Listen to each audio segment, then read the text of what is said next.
গুরুত্বপূর্ণ প্রশ্ন আমাদের পারিবারিক প্রশ্ন, সামাজিক প্রশ্ন। সামাজিক কুসংস্কার, পারিবারিক খুব কুসংস্কার, অন ইসলামিক তরিকা আমাদের দেশে আছে।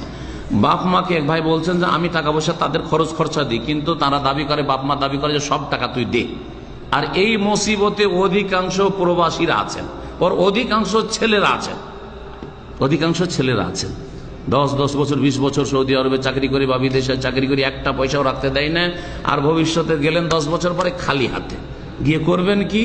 আপনার টাকা দিয়ে আপনার বাপ মা জুলুম অত্যাচার করে সব ভাইকে সমান করে ভাগ বন্টন করে দিল। এর চাইতে বড় জুলুম কি করে হইতে পারে? জুলুম, জুলুম। বড় ছেলে দিতে দিতে মরে গেল সারা জীবন, আর ছোট ভাইটা বিয়ে করে সাথে সাথে আলাদা হয়ে গেল, একটা ইনকাম পরিচয় সংসারে দিল না, বড় জুলুম অত্যাচার। সুতরাং এই ক্ষেত্রে আল্লাহকে ভয় করা উচিত। এইরকম বাপ মাদেরকে তাদের অজ্ঞতার কারণে করছে অথবা তাদের কুপ্রবৃত্তির অনুসরণে করছে। হয় জানে তারপরে মানবে না, কুপ্রবৃত্তির অনুসরণ, মাসলা জানে অথবা মাসলা জানে না, অজ্ঞতার কারণে এইরকম ছেলেদের উপর জুলুম অত্যাচার। মেয়েদের উপর পারে না, কারণ মেয়েদেরকে তো উল্টা যৌতুক দিয়ে বিদায় করতে হয়, আর তারপরে যখন তখন দান দক্ষিণে দিতে হয়।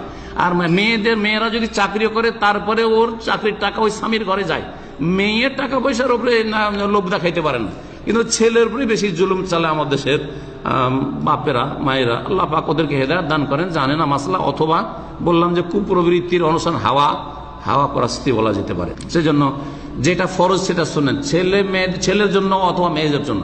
মেয়েরও যদি ব্যক্তি ইনকাম থাকে, চাকরি আছে ধরেন, হ্যাঁ, ব্যবসা বাণিজ্য আছে, অথবা ছেলের ইনকাম আছে, ছেলের ওপর বিশেষ করে, কারণ ভরণ পোষণের দায়িত্ব ছেলের ওপর।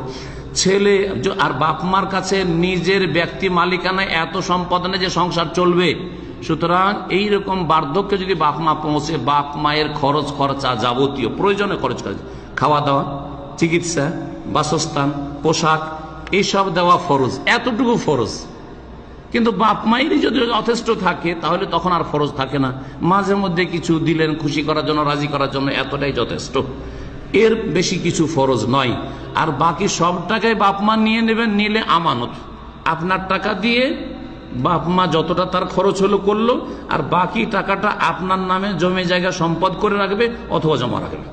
কিন্তু আপনার টাকা আমার টাকা নিয়ে ভাইদেরকে দেবে, বলবে যে ঠিক আছে আমার নামে প্রপার্টি হইলো, তোর মায়ের নামে হইলো, আর তোরা 5 ভাই মিলে ভাগ পাবি।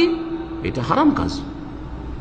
তাহলে ওদের কাছ থেকে, আমার কাছ থেকে 10 বছর ইনকাম নিলে ওই বাকি ভাইগুলোর কাছে 10 বছর ইনকাম নিতে হবে। এটা নিশ্চয়তা কেউ দিতে পারবে? আমিও পারবো না। পারবেন? যে আমি আমার বড় ছেলের কাছে 10 বছরের ইনকাম নিয়েছি, সেজন্য মেজো ছেলের কাছ থেকে, ছোট ছেলের কাছ থেকে 10 বছর ইনকাম নেব, তারপর জুদা হইতে দেবো, পৃথক হইতে দেবো। পারবেন? কেউ পারবেন না, এটা কেউ পারবেন না।